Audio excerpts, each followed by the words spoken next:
Muito bem, hoje nós vamos falar de função da linguagem. Trabalhar com função da linguagem é a gente trabalhar com a comunicação humana, é saber como é que o homem estabelece comunicação com o seu semelhante e a função de cada uma dessa comunicação que ele consegue estabelecer. Então hoje a gente vai trabalhar as múltiplas funções da linguagem, ou seja, a gente vai trabalhar como é que se organiza a linguagem nas relações sociais. Muito bem.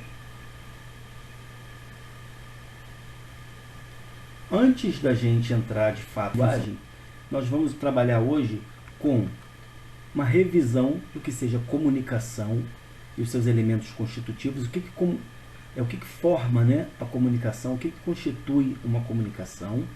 Nós vamos reconhecer as funções da linguagem, que isso é matéria que a gente já estuda no ensino fundamental, então hoje nós vamos reconhecer que funções são essas, e através de atividades, através de exercícios, nós vamos aplicar o nosso conhecimento. Então, a nossa tarefa hoje vai ser rever os elementos que formam uma comunicação, conhecer as funções da linguagem, na verdade reconhecer, e identificá-las através de textos. Bem, se a gente pergunta, né, o que é mesmo uma comunicação, o que é mesmo se comunicar, então é todo o processo através do qual a mensagem ela é criada e chega ao seu destino. Então, entre essas partes, né, a pessoa que cria e a pessoa que recebe, é importante que haja um mesmo código, uma mesma linguagem, para que quem cria e quem recebe consiga se comunicar. Então, é muito importante não confundir com idioma, embora idioma seja código também, né? Não confundir idiomas, ok? Quando a gente fala usar o mesmo código, é que o receptor ele precisa decodificar a mensagem do emissor, ou seja, ele precisa compreender a comunicação. Assim, quem cria precisa tomar o cuidado de quem vai receber essa comunicação. É como se, por exemplo, nós chamássemos um austríaco para dar uma palestra para a gente. Seria um fracasso, né? Porque ninguém aqui domina a língua do austríaco.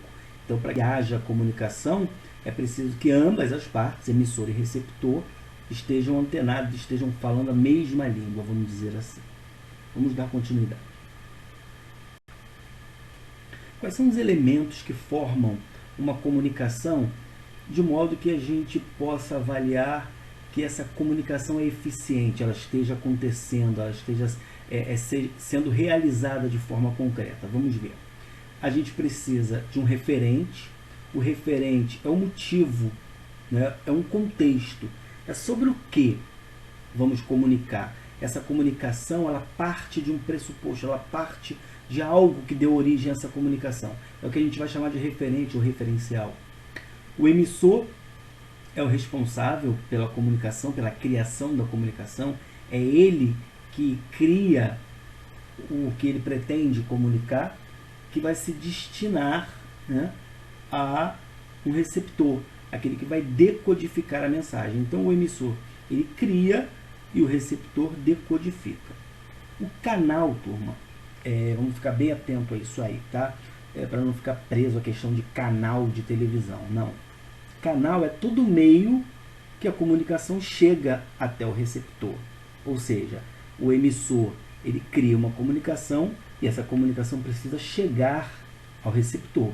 Como essa comunicação chega até ele? Por meio de um canal. E esse canal pode ser qualquer elemento que consiga veicular essa mensagem. Pode ser um telefone, pode ser a própria voz, pode ser um gesto, enfim.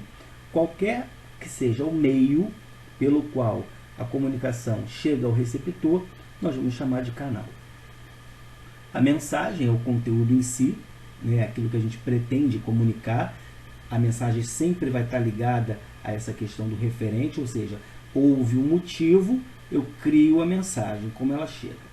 E o código, na verdade, é a língua, né? É a comunicação feita através de uma língua. Ou seja, a gente já trabalhou essa questão de língua verbal e não verbal, culta, coloquial, formal, enfim, né? As várias formas de se usar a língua. Esse código é o conjunto de signos que a gente vai usar na transmissão da recepção da mensagem. Ou seja, é a língua utilizada para estabelecer a comunicação. Então você repara que todos os elementos da comunicação, na verdade, eles estão interligados. né? Eu não tenho um receptor sem um emissor, eu não tenho uma mensagem sem um motivo, eu não tenho uma mensagem sem um código. Para esse código ser utilizado, eu preciso de um canal, enfim. Todos os elementos, na verdade, eles estão interligados. Vamos ver como é que funciona isso aqui na prática, né? Vamos observar aqui o esquema que o emissor, através de um canal, leva uma mensagem até o receptor, fruto de um motivo, de um contexto, né? Ou seja, o emissor, ele cria uma comunicação, no caso uma mensagem, que tinha um fundo, né? Ou seja, um motivo principal, que através de um canal chega até o receptor. E essa mensagem, ela está ligada diretamente ao código, né? Qual código eu vou utilizar para criar essa mensagem? Fruto de um motivo que vai do emissor através de um canal até o receptor. Então você vê que todo o esquema aqui, ó, como eu disse no slide anterior, ele tem uma ligação, né? Nenhum desses elementos aqui podem estar perdidos, aleatórios dentro do texto, porque senão a comunicação ela não é eficiente. As funções da linguagem, né, vai ter ligação direta com o elemento da comunicação. Para cada elemento, uma função aparece. Então eu vou ter uma função referencial, quando o referente, o motivo, né, está em evidência. Uma função emotiva, quando o emissor estiver em evidência. Função apelativa é quando o receptor, cuidado para não confundir, tá?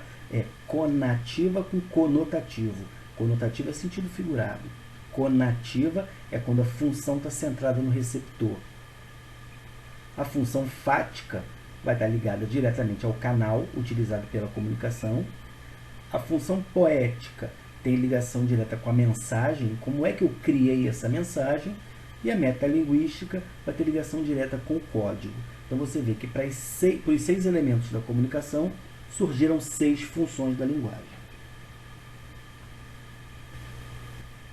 Durante a nossa comunicação, né, a gente observa que o tempo todo o cérebro humano, né, ele está trabalhando as possibilidades de tornar a comunicação mais eficiente, por meio de um olhar, da seleção de palavras, enfim, o cérebro ele vai trabalhando todas as possibilidades para tornar a comunicação mais eficiente. Então, no ato de falar, de escrever, de elaborar um gesto, um olhar, enfim, qualquer que seja a comunicação, o cérebro vai processando todas as possibilidades possíveis de a comunicação se estabelecer, a comunicação se tornar eficiente.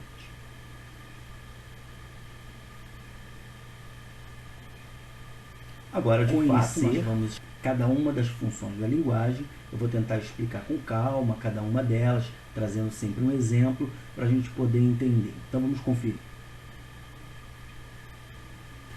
Bem, a primeira é a função emotiva, ou também chamada de expressiva. Porque a gente sempre coloca, né, mais de um nome? Porque a banca, na hora de fazer a questão, na hora de elaborar a questão, na hora de elaborar as questões dos concursos, eles sempre querem que o candidato esteja super atento, né, às nomenclaturas. Então, ele pode chamar de emotiva, como também de expressiva. Então, é sempre bom a gente guardar que a função pode ter mais de um nome. Bem, na função emotiva, o elemento principal é o emissor. A intenção comunicativa está voltada para o emissor, ou seja, predomina o uso de primeira pessoa. No caso, eu, né, na primeira pessoa do singular, ou algumas vezes na primeira do plural também, quando ele inclui outro, né? No caso, eu mais alguém, nós, que não deixa de ser a primeira pessoa, só que a primeira pessoa do plural. Então é muito comum a gente encontrar a função emotiva em linguagens biográficas, onde o próprio autor, né, fala de si, é ele falando dele mesmo, em poesias líricas que mostram o sentimento de quem escreve, em cartas de amor, diários, resenhas críticas, enfim. Esses tipos de textos são muito comuns de a gente encontrar a função emotiva da linguagem. Então, por exemplo, quando você tem, eu sou uma mãe orgulhosa, pois tenho a melhor filha do mundo. Você repara aqui, ó, o sou, o verbo na primeira pessoa, né? Pois tenho a melhor filha do mundo. Você repara que o uso de primeira pessoa já dá a dica, né, a pista de que quem está falando aqui, a intenção comunicativa desse texto aqui, é o emissor falar dele mesmo. E fica claro, né, quando ela diz que eu sou muito orgulhosa, pois eu tenho a melhor filha do mundo. É ela, a mãe, falando dela mesma. Então, por exemplo, qual é o elemento da comunicação que aparece em evidência aqui?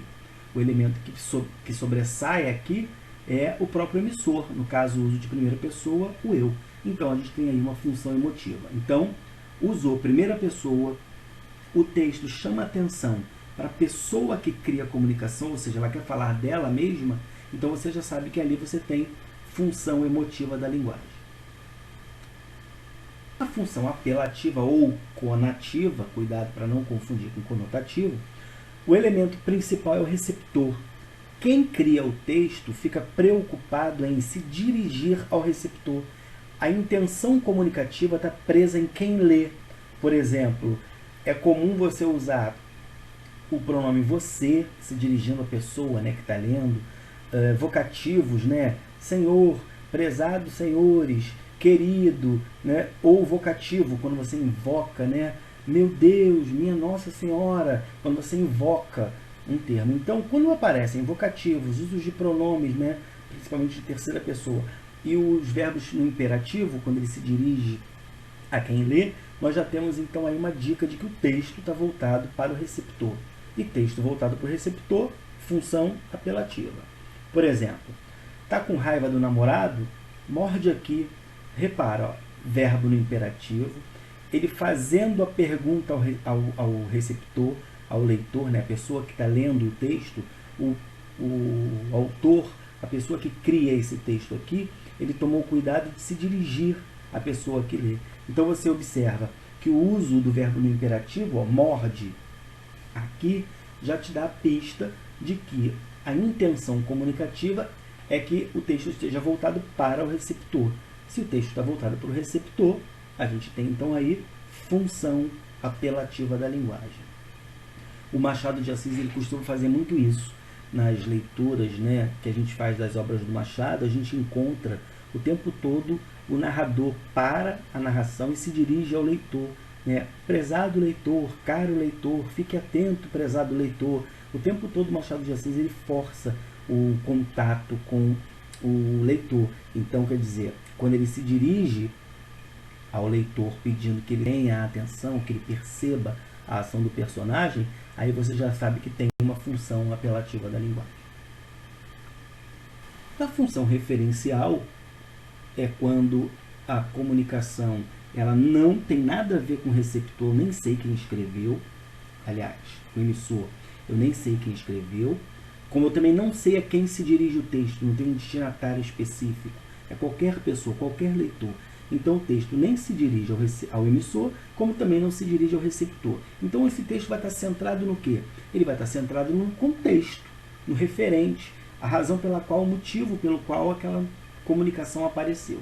Então observa, eu tenho aqui uma manchete de jornal, onde diz assim: quase 300 mil crianças sem o nome do pai na certidão. Repara, eu não sei a quem se dirige esse texto, não tem um receptor específico, como também não sei aqui, ó, quem é que está falando, o texto não diz, não dá nenhuma pista, né, sobre quem é essa pessoa, embora estivesse assinado, o texto não fala dele próprio, então eu não tenho nem função emotiva, como também não tenho função apelativa. Então qual é a intenção comunicativa desse texto? Está aqui, ó, o próprio referente, é o contexto da comunicação que está em evidência. Então, sempre que a função for referencial, o que a gente vai observar? Que o contexto da comunicação é que sobressai. Não sobressai quem escreveu, muito menos quem está lendo. Toda a comunicação está voltada para o contexto, para o motivo da comunicação. E isso é muito comum a gente encontrar realmente em jornal, né? Textos didáticos, livro didático que ensina, né? Um conteúdo. Então, geralmente o texto está voltado para aquele assunto ali em si, e não o receptor nem o emissor. Ficou claro? Bem, as 6 funções da linguagem, a mais complexa da gente poder compreender é a função fática. Por quê? Porque a função fática ela é muito peculiar no que diz respeito ao canal, ou seja, o canal estando em contato é, no caso, o receptor e o emissor forçando um canal para ver se a comunicação está eficiente. Quando a gente atende, por exemplo, uma ligação telefônica, é muito comum a gente usar a expressão alô. Por que a gente fala alô no momento em que atende, né, ou faz uma ligação? É para você ver se a pessoa do outro lado da linha está antenada, se ela está conectada àquilo que você está falando. Então, na verdade, esse alô, ele está forçando o canal, ele está testando o canal para ver se o canal está eficiente. Então, numa comunicação entre emissor e receptor, é preciso você perceber se o canal está eficiente. Por exemplo, sabadão chegando e altos sons vão rolar aqui na house. Estou só na expectativa para sabadão. Você está ligado? Como é que vai ser, né? Várias novinhas. Então repara, olha a expressão utilizada. Você está ligado, embora seja uma linguagem coloquial, né? Isso aqui é muito comum hoje em dia na linguagem entre os jovens. Às vezes, conversando com um adolescente, no meio de uma conversa ele fala pelo menos umas 10 vezes o tá ligado. Não porque eu fui ao shopping, tá ligado? Comprei um tênis, tá ligado? Vi uma mina passando, tá ligado? O tempo todo ele está usando o tá ligado. Esse tá ligado nada mais é do que uma forçação do canal, ou seja, ele está percebendo, ele está testando se o canal está eficiente, se a pessoa com quem ele está se comunicando está prestando atenção no que ele está falando. Então, toda vez que o canal estiver em evidência, nós temos função fática. Expressões do tipo, né, então, olha só, forçando, né, a pessoa a prestar atenção naquilo que está sendo falado, é porque o canal está sendo testado o tempo todo. Então, essas expressões, elas marcam, então, uma função fática. A função poética, como o próprio nome já diz, né, trabalha muito com a questão da poesia. Aquilo que a gente sente, é aquilo que mexe com a emoção, é aquilo que mexe com a imaginação. Então, toda vez que a gente trabalha a mensagem de forma que explora esse sentido conotativo, os vários sentidos que uma palavra pode ter, né? Assim como as figuras de linguagem, as metáforas, as hipérboles, as antíteses, né? Tudo que força a linguagem ficar menos formal, né? Ou seja, como é que eu posso traduzir isso? É você levar a palavra, a comunicação, fora do sentido literal, ou seja, fora do sentido denotativo. Por exemplo, tomou Doril, a dor sumiu. Repara, eu poderia dizer, se você tomar o comprimido, a sua dor de cabeça acaba, né? Passa, você fica curado da dor de cabeça. Mas o que o autor do texto quis fazer? Ele quis valorizar a sonoridade, né, da rima. Tomou Doril, a dor sumiu. Ele brinca com a rima da palavra Doril com a palavra sumiu. Então, nesse caso aqui, ele estabelece uma comunicação, ele passa uma mensagem, só que brincando, valorizando a palavra. Então, toda vez que houver uma valorização poética nessa comunicação, a gente pode falar que tem função poética. Outros exemplos de função poética é quando você quer dizer uma coisa e diz outra, né? Você substitui palavras de modo que o leitor possa entender de maneiras diferentes. Por exemplo, a palavra coração, né? Se você usa a palavra coração no sentido denotativo, no sentido do dicionário, ele tem o sentido de bombear sangue, né? Ele está bombeando ali o sangue, tem a função dele real. Mas se você fala de forma amorosa e emprega a palavra coração, já tem um outro sentido. Então, quer dizer, você está valorizando a mensagem, utilizando o sentido figurado. Então, nesse caso, você pode dizer que teve função poética. A função metalinguística, o que vem ser metalinguagem? É você utilizar o código, a língua, né, para explicar a própria língua. Por exemplo, o dicionário ele é um exemplo claro de função metalinguística. Por quê? Porque ele utiliza o que para explicar o significado de uma palavra? Ele utiliza a própria palavra. Então, se você tem a palavra explicando o que é a palavra, automaticamente você está usando a metalinguagem. Assim como um pintor que ensina a pintar. Ele pega lá um manual, ensina você a pintar através do manual, mas quando ele vai para a prática, ele te ensina a pintar. Pintando, ele está produzindo metalinguagem. Quando você vai fazer uma poesia, por exemplo, João Cabral de Melo Neto, ele é considerado um poeta metalinguístico. Por quê? Porque ele ensina a fazer poesia com a própria poesia. Ele utiliza a poesia para ensinar o que é o fazer poético. Então a gente pode falar que ele tem uma poesia metalinguística, ou seja, ele ensina a fazer poesia com a própria poesia. Então, por exemplo, você tem lá um verbete do dicionário, onde explica, né, que a palavra estética é um substantivo feminino, na primeira abonação, que faz parte da filosofia que trata das leis e princípios do belo. Pode ser um caráter estético relacionado à beleza, né, numa terceira abonação, a questão plástica da beleza física. Então, olha só, eu utilizei palavras para explicar a própria palavra, ou seja, eu usei o código para explicar o código. Então, eu posso dizer que tem função metalinguística. Ok?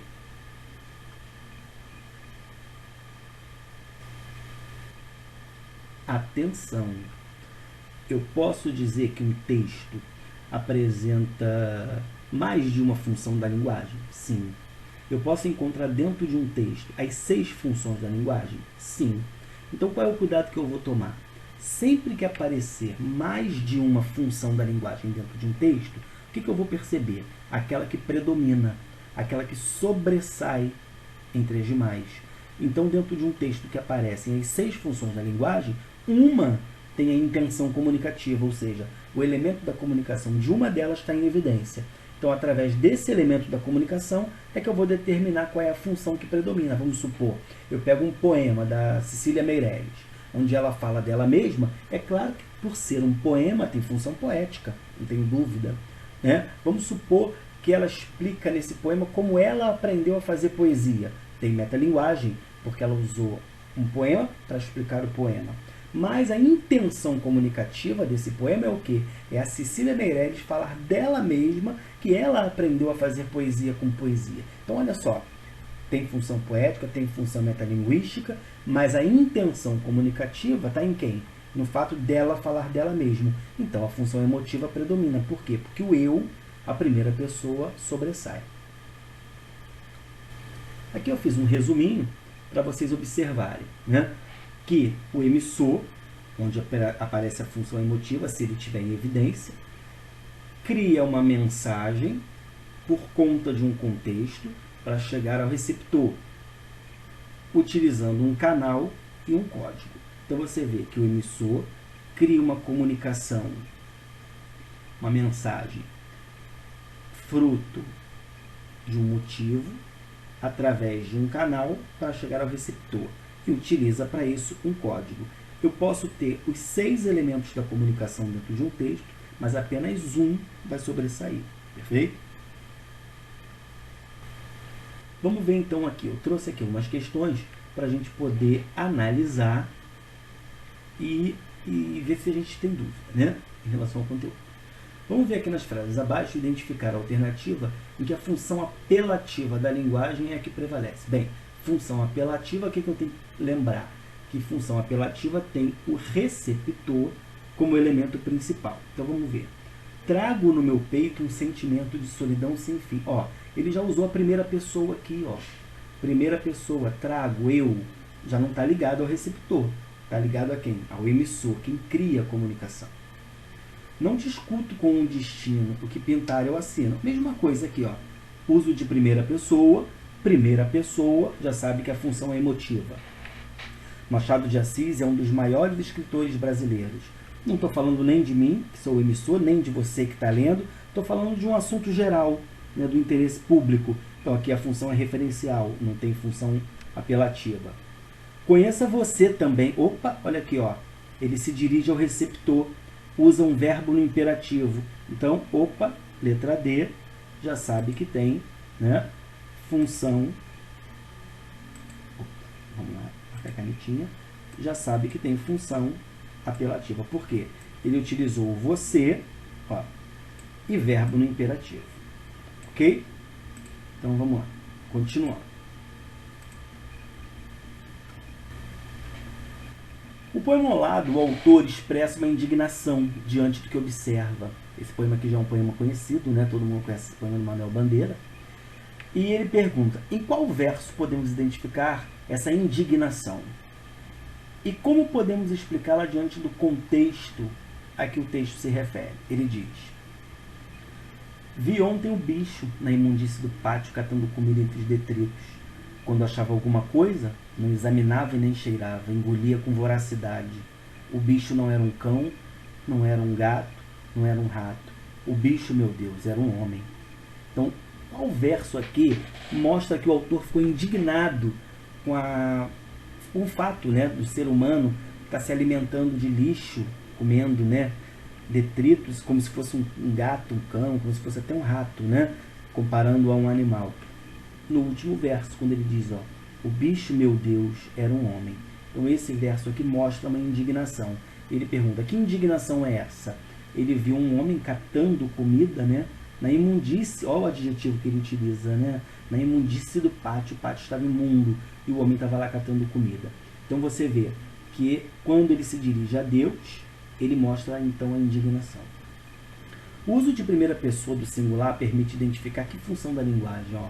Vi ontem um bicho na imundície do pátio. É ele, o autor, dizendo que ele viu um bicho, né, na imundície do pátio. Então, quando a gente tem o uso de primeira pessoa, qual é a função? Emotiva, que a primeira pessoa está em evidência. Quando o poeta utiliza a expressão meu Deus, que função da linguagem pode ser percebida? Ele se dirige a Deus, lembrando que o uso de vocativo se dirige a quem recebe a comunicação.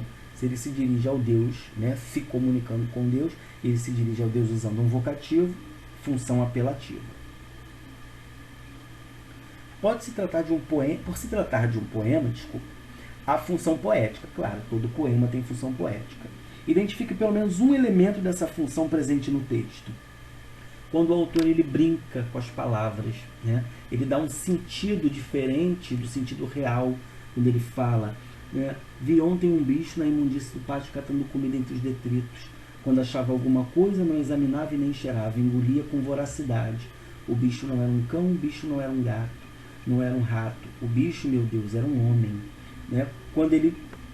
Isso aqui poderia ser uma manchete de jornal, mas se fosse uma manchete de jornal, essa comunicação estaria dessa forma, feita em versos, né, com rima, com melodia, com cadência? Não, seria um texto, né, narrativo, uma manchete, um texto descritivo, que passaria a informação de forma direta, de forma clara. Aqui não, aqui o autor ele quer que o leitor viaje na imaginação, ele imagine que cena é essa. É como se o próprio leitor construísse uma visão daquilo que ele está lendo, e não uma visão do que de fato é. Então, toda vez que ele valoriza a mensagem, função poética. Observe o texto abaixo. Catar feijão se limita com escrever. Joga-se os grãos na água do alguidar e as palavras na folha de papel. E depois, joga-se fora o que boiar. Isso aí é o João Cabral de Melo Neto nos ensinando como é que se faz poesia, né? No meio de tanta palavra, de tanta coisa que a gente tem para escrever, como é que se faz poesia? Você pega as palavras e joga lá no papel. O que boiar não serve, é igual feijão no alguidar, né? Alguidar são aqueles vasos de barro, né? Muito usado no sertão. Então você encontra os caroços de feijão, você joga ele no alguidar com água. O que boiar não serve, joga fora. A mesma coisa o papel. Você joga a palavra no papel. Aquela que não servir, você joga fora. O resultado disso é poesia. O que o João Cabral está fazendo aqui? Ele está mostrando como é que se faz poesia. E como é que se faz poesia? Como é que ele fez a poesia? Com a própria poesia. Então eu tenho o que aqui? Metalinguagem. Então eu pergunto, qual é o tema central do texto ao lado e qual é a função da linguagem dele predominante? O tema é ensinar a fazer poesia. Como é que a gente faz poesia? Qual é a função que predomina? Metalinguística. Porque ele ensinou a fazer poesia com a própria poesia. Ele explica a palavra com a própria palavra. Leia os dois textos abaixo para responder as questões. O número 1 é um poema também do João Cabral, do Carlos Drummond de Andrade, do Drummond, que é Quadrilha, onde João amava Teresa, que amava Raimundo, que amava Maria, que amava Joaquim, que amava Lili, que não amava ninguém. João foi para os Estados Unidos, Teresa para o convento, Raimundo morreu de desastre e Maria ficou para a tia. Joaquim suicidou-se e Lili casou com J. Pinto Fernandes, que não tinha entrado na história. Bem, o título do texto Quadrilha, né, está explicado aqui do lado no significado do dicionário. Né? Olha quantos significados eu tenho para a palavra quadrilha. E o que o Drummond fez aqui nessa poesia? Se a gente for olhar, quando ele vai trocando os nomes das pessoas, parece que ele vai formando pares que vão dando a mão e vão largando. Igualzinho a dança da quadrilha, né? Um casal vai trocando de par e um vai passando pelo outro que não fica com ninguém. Na verdade, o Drummond está fazendo uma brincadeira aqui, né, em relação ao sentimento que os humanos, que as pessoas, né, que os homens de um modo geral têm, né, que gostam de todo mundo, mas que não fica com ninguém, que é uma realidade, né? O Drummond tem essa poética muito voltada para essa questão do sentimentalismo, né, para essa questão do existencial. Então ele faz uma brincadeira com esses personagens, dizendo que eles só trocam os pares e que no final não ficam com ninguém. Você vê, né, que o personagem suicida, o outro vai para os Estados Unidos, e acabou que Lili se casa com uma pessoa que nem tinha entrado na história. Então, esse tipo de construção, né, com o título quadrilha, não é o significado de quadrilha que a gente encontra aqui. Então vamos para a questão.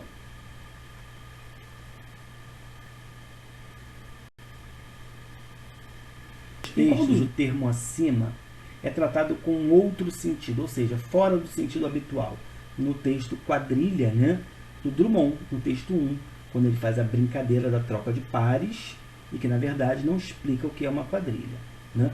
Por que o Drummond utilizou isso? A gente acabou de ver, né? Na troca de casal, né, vão trocando os pares e acaba que ninguém fica com a pessoa que iniciou a dança, vamos dizer assim. Nesse texto, então, houve o predomínio de que função da linguagem? Função poética, né? O Drummond brinca com a palavra quadrilha e mostra um outro significado. Então ali a gente tem claramente a função poética da linguagem. O texto 2 predomina o uso do código para explicar o próprio código. Qual é a função que aparece lá? Função metalinguística. Por quê? Porque é a palavra explicando a própria palavra. Beleza? Então até uma próxima.